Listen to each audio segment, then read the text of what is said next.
Welcome to Balearic Living. We have a jam-packed show for you.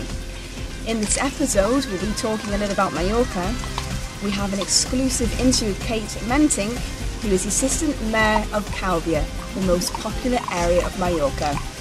In part 2, we'll be sampling some Mallorcan cuisine with Mallorca Restaurants 121. After a long day filming, while we were relaxing in one of our favourite bars, we caught up with Leapy Lee. Leapy Lee's famous for his song Little Arrows in the 60s. Now before I move on, I just want to apologise to say that after a bottle of wine, this is what it does to you. But we kept it in because it was fun. Mallorca's capital, Palma, is located on the south coast and is full of history. Mallorca has been occupied by almost everybody in the past, including the Moors, the Romans and even some pirates.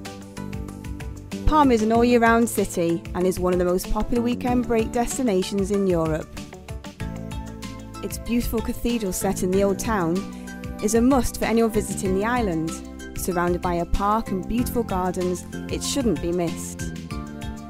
There's almost any water sport imaginable on offer in Mallorca, and Piensa, in the north of the island, is popular for kite surfing. What did the Moors ever do for us? Well, they gave us the terraces, which can be found mainly on the west side of the island.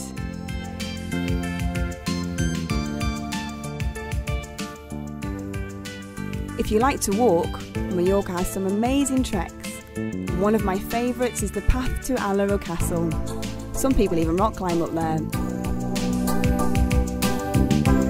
The Balearic Islands are all very different from each other in some ways, which we'll be demonstrating in future episodes. But one thing they all have in common, they're all rich in beauty. I'm here today with Kate Mentink. Thank you very much for your time today. Kate, can you tell me a bit about yourself? Yes, well indeed I was born in Scotland, in Edinburgh. I could tell by the accent. Long time ago.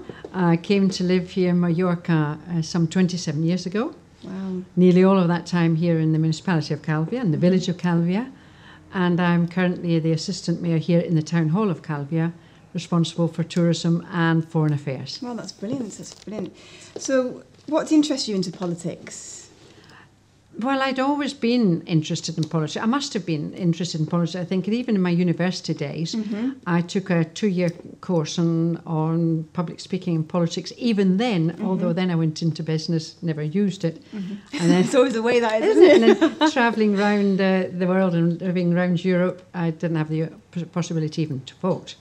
And so when things started to change here in Spain, with Spain entering the European Union, I became very interested in the participation of the Europeans here in the general life of Spain and of the municipality here, and bit by bit that took me into politics. Oh, brilliant. I mean, can you tell me approximately how many expats live in the Balearic Islands? Yes, I'm told there's about 60,000 who actually live here all the year round, and then there's another something like 150 to 180,000 who are what they call non-resident property owners. They've bought a house or a flat here, like so many, and they come over for an average 2 to 3 months of the year. Oh, right. It's pretty nice, isn't it, way to live like that? It's also true, isn't it true also that there's more millionaires per square hectare or something like that? I've read somewhere. I don't know if it's true. Do you know anything about this? We're here in Calvia. Yes. This is what they say, Wendy. This is what they say. No proof of it, of course, but I think you only have to look round areas like Portals and Bendinat and the New Santa Ponsa, parts of Peguera, and just look at the houses that are there and everything else. I think we've got more than our fair share of millionaires. I'd like to be a millionaire, I think. I think so. And both those that are resident and those that have invested here but actually live back in Britain. Oh, right, yeah. What is your favourite time of year and why? I think I've got to say February. February is an absolutely gorgeous month here in Calvia and in Mallorca, because it looks like the whole island has gone to a wedding. If you walk out of this village here of Calvia into the countryside, everything is white and pink almond blossom. Oh, wow. And it looks absolutely gorgeous the whole month. The temperature, sun's out, so you're looking at 15, 18, even 20 degrees in the sunshine. Nice and cool at night, so you can get on the fire, enjoy going to the local pub or the restaurant for a nice cosy evening. So yes, I think February is definitely my favourite time of year. Sounds good. Very good. And what's your worst?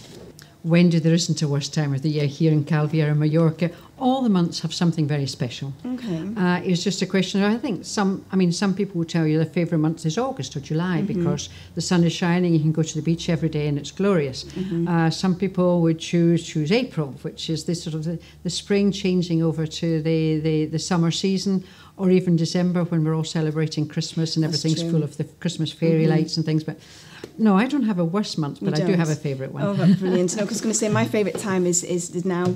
Yes. Because like in Palma at the moment, all the Christmas lights being put up, and I love Christmas. I really do. I'm like a child. Do you have a favourite part of the island here in Mallorca? Absolutely, Calvia. Calvia, of course. Silly me. No, actually, I chose. It wasn't by accident I came to live in Calvia. I had the opportunity when I first came here. We lived in Palma, the outskirts of Palma, for a year. And I said to my husband, if we're going to spend much time here, I really would like to look round and choose where we're going to stay. And it really conditioned to a certain extent, half an hour's drive from the airport, half an hour's drive for central Palma.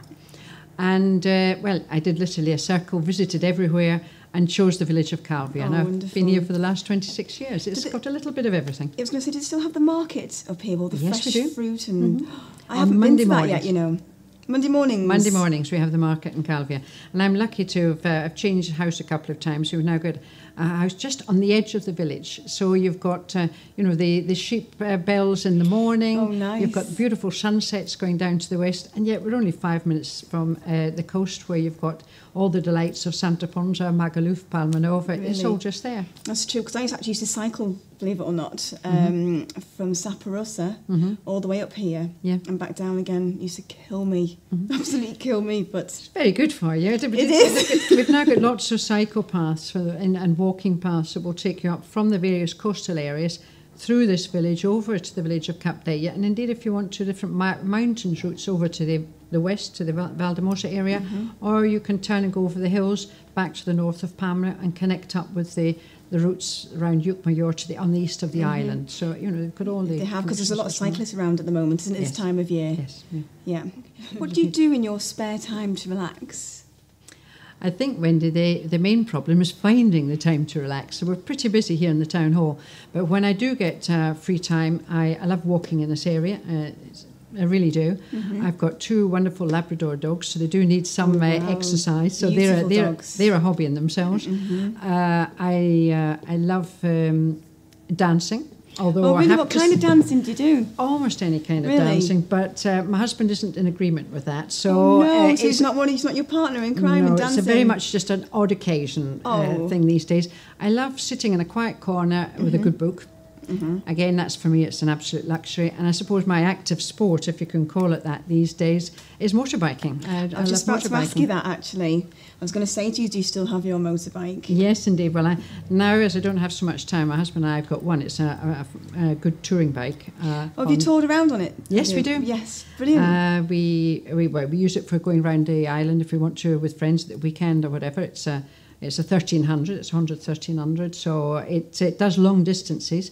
So when I get a few days off, we tend to go with the bike on the boat to the mainland. That's brilliant. And visit. And do you have the helmets with the microphone in and everything as well? No. You're not that posh yet, no? We considered it, but no, I think my husband quite likes a peace and quiet. Oh, really? Yes, I suppose we could be like that all the time, wouldn't you, I suppose.